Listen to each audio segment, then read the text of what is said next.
নমস্কার বন্ধুরা, আশা করি সবাই ভালো আছেন।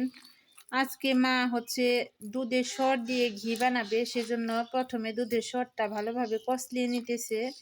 এভাবে মাখতে মাখতে ভালোভাবে ফেটিয়ে নিতে হবে। মেখে যত ইচ্ছা মাখতে পারেন, এটা যত মাখবেন তত ভালো হবে।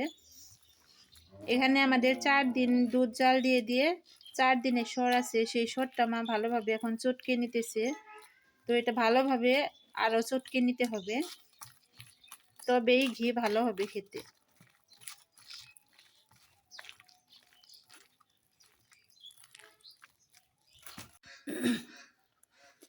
এই যে মা অনেক সময় তো সরটা কষলিয়ে নিল, এখন কষলানো হয়ে গেছে।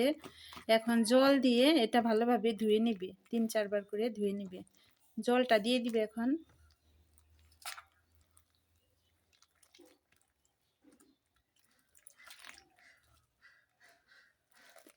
জল দেওয়ার সাথে সাথে এই মাখনটা ভেসে উঠবে।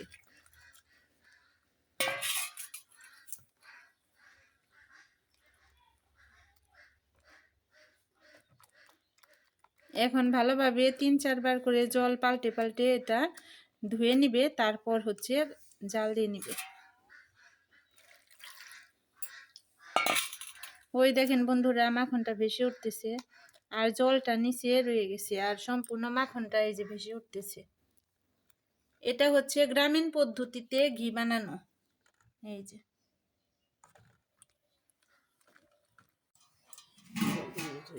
এই দেখেন বন্ধুরা, কতটা দলা বেঁধে গেছে মাখনের, দেখছেন কতটা হয়ে গেছে। এখানে কিন্তু বেশি দিন না, 4 দিনের দুধ, অনেক সুন্দর লাগতেছে। এখন মা আবার জল পাল্টে পাল্টে ধুয়ে নিবে, আবার এই যে এই বাটিতে দিয়ে দিবে, তারপরে আবার জল দিয়ে দিবে। একবার তো ধুয়ে নেওয়া হয়ে গেছে, এখন আবার এই যে নতুন আবার পরিষ্কার জলে আবার ছেড়ে দিবে। এই যে এরকম করে 2-3 বার জল পাল্টে পাল্টে ভালোভাবে ধুয়ে মাখনটা একটা পাত্রে নিয়ে নিবে। আর অবশিষ্ট জল যেটা থাকবে সেটা মাঠা হিসেবে খেয়ে নেওয়া যাবে। অনেকে পছন্দ করে সর কষলানো জল। দেখেন মাখনটা কি সুন্দর ভেসে উঠেছে।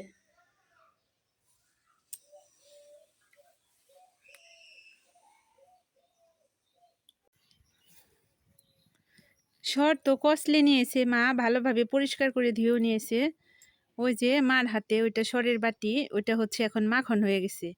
এখন কড়াইটা আগে থেকে গরম করে নিয়েছে, আর এই মাখনের দলাটা এখন কড়াইয়ে দিয়ে দিবে, আর আস্তে আস্তে জাল দিলেই এটা ঘি হয়ে যাবে।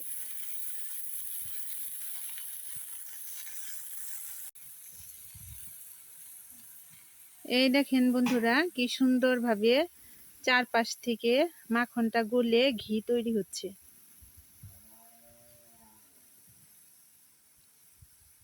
আগেকার দিনে মা ঠাকুমারা যেভাবে ঘি তৈরি করতো, আমার মাও ঠিক সেই একইভাবে ঘি তৈরি করতেছে।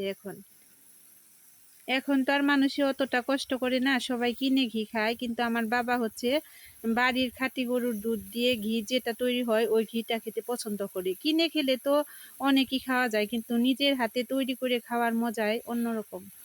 ওইটার টেস্টও ভালো হয়, খেতেও ভালো লাগে, আর কোনো ভেজাল নেই। এটা অরিজিনাল খাঁটি গরুর দুধের ঘি। এখন আস্তে আস্তে জাল হবে, আর পুরো মাখনটা গলে ঘি তৈরি হয়ে যাবে।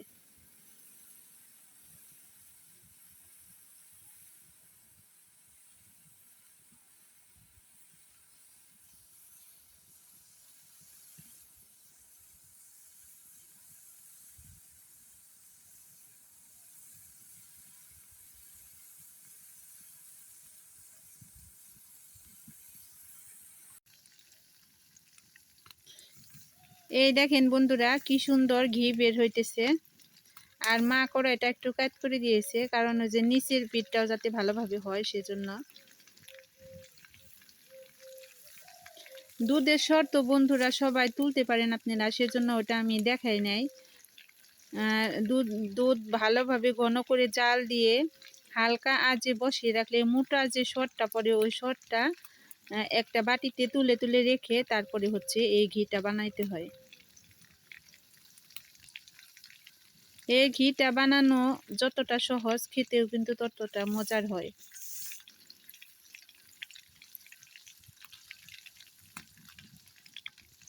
এই দেখেন ঘি হয়ে গেছে প্রায়। ঘিয়ে চাচা দিয়ে কে কে মুড়ি খেতে পছন্দ করেন? আমি যখন ছোট ছিলাম তখন মা যখন ঘি বানাতো তখন আমি হচ্ছে ঘিয়ের চাচা দিয়ে মা মুড়ি মেখে দিত, অনেক ভালো লাগতো খেতে, আমি খেতাম। আর ঘিয়ের চাচার সাথে মুড়ি মাখিয়ে একটু চিনি দিয়ে দিত, অনেক টেস্ট লাগতো খেতে।